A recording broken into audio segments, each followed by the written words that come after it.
আসসালামু আলাইকুম সম্মানিত দর্শক, আমি ডাক্তার মোহাম্মদ আলমগীর হোসেন। আমি একজন শিশু সার্জারি বিশেষজ্ঞ। আমার সাথে যে বাচ্চাটি রয়েছে, এই বাচ্চার হাইপোস্পিডিয়াস নামে একটি রোগ ছিল।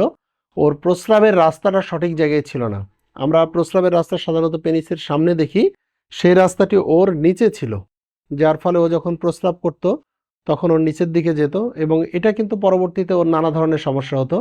ওর প্রস্রাব হয়তো হতো, কিন্তু ওর বৈবাহিক জীবনে গিয়ে কিন্তু এটা আলটিমেটলি একটি বড় সমস্যা দেখা দিত।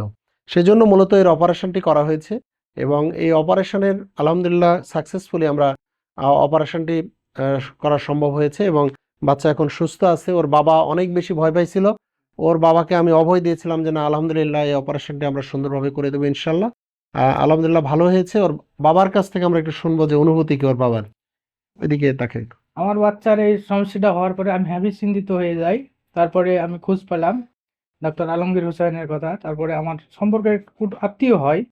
তারপরে আমি নিয়ে আসলাম। আসা পরে বললো যে এটা অপারেশন করতে হবে। দিয়ে অপারেশন করলাম। আজকে দিয়ে এক আধ মাসের মতো হইলো। তো আজকে আবার দেখাতে আসছি। তো আজকে ডাক্তার বলছে যে অপারেশন সাকসেস হয়েছে। এটাই আমারই।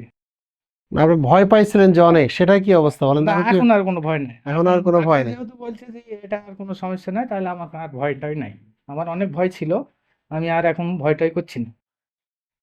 ঠিক আছে, ধন্যবাদ আমাদের সেবা নেওয়ার জন্য। আর ও বড় হোক, মানুষের মতো মানুষ হোক, এই প্রত্যাশা। সালাম আলাইকুম।